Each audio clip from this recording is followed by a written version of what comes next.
So talking about gurus, always a fun topic.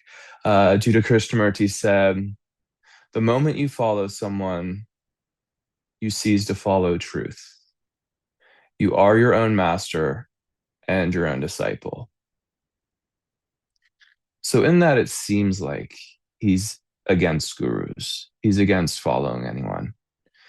Now, this was a man who sat in front of auditorium and would give these long talks on spirituality. He's sitting up on a dais telling someone not to follow a master. So it's interesting because he is in a position of authority, sitting up there in a position of authority, saying not to be for authority. And during the time he was in, it was there were leaders and there were followers, right? There were the people, it was really important, like the trust, that sort of stuff. Social media, a lot of people weren't educated. There was so much of the world at that time that was not educated. So telling people at that point, you don't need a leader, you don't need a guru, is revolutionary. It's against what the world was. And that's important to understand. For what he said, it was breaking down the norms.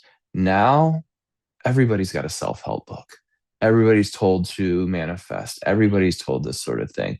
And now the world is a whole lot more individual. I saw a study the other day.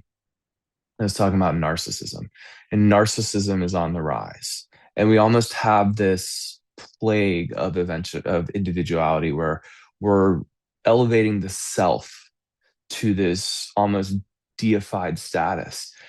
And so when you look at the world today, I think it's important to find those people that you look up to. It's almost important to do that consciously. Find the people who are doing good in the world.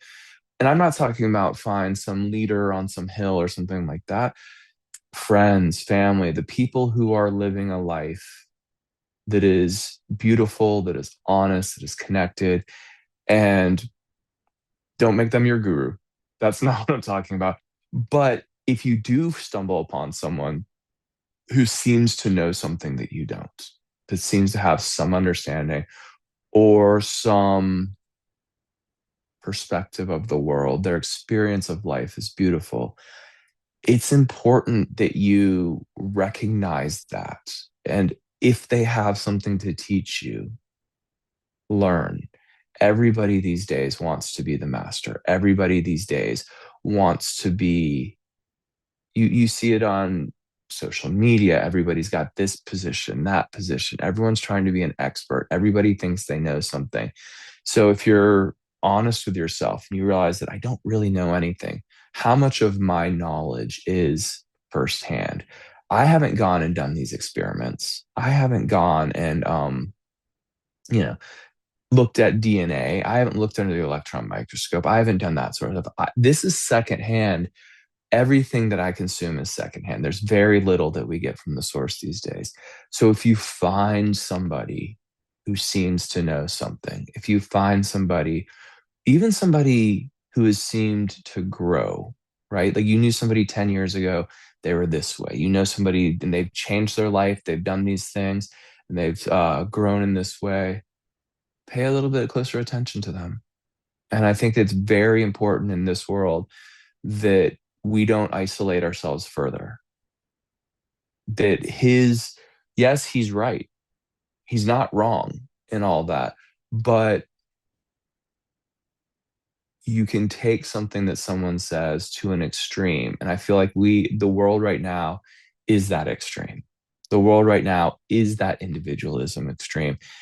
And it's taking a toll on us. So having that community, having somebody who you recognize has a deeper understanding of life, has a deeper understanding of the way life functions. And if you find that, pay closer attention to them. I'm not saying bend down and touch their feet, but listen to the words they have to say. See if, say, somebody's offering you practices or something like that. Try them, see if it's helping your life. And if it is, take the next step with them because there are people who know more than me. There's always been people who know more than you, who know more than any of us, From the time we were younger, we're looking up to adults to figure out how to be as we get older. I think losing people who are in positions of authority and they're not helping the next generation. I think that's one of the biggest problems in the US, at least, is that there's older people who aren't spending a good portion of their time bringing the next generation up. They aren't spending a next good portion of their time uplifting the rest of the world. They're just still, they reach 60, they reach 70, and they retire. And there's not that sense of, I've been through it, I know it, I've invested in myself, I've invested in my business, and I can go out in the community and help people. And now like I've been fortunate to have several people in my life who are like that. So finding, whether we use the word guru or not, that's to be debated, but finding that, I think, is something that, and reculturing that is something that will help bring the world along and help create a better sense of well-being for everybody.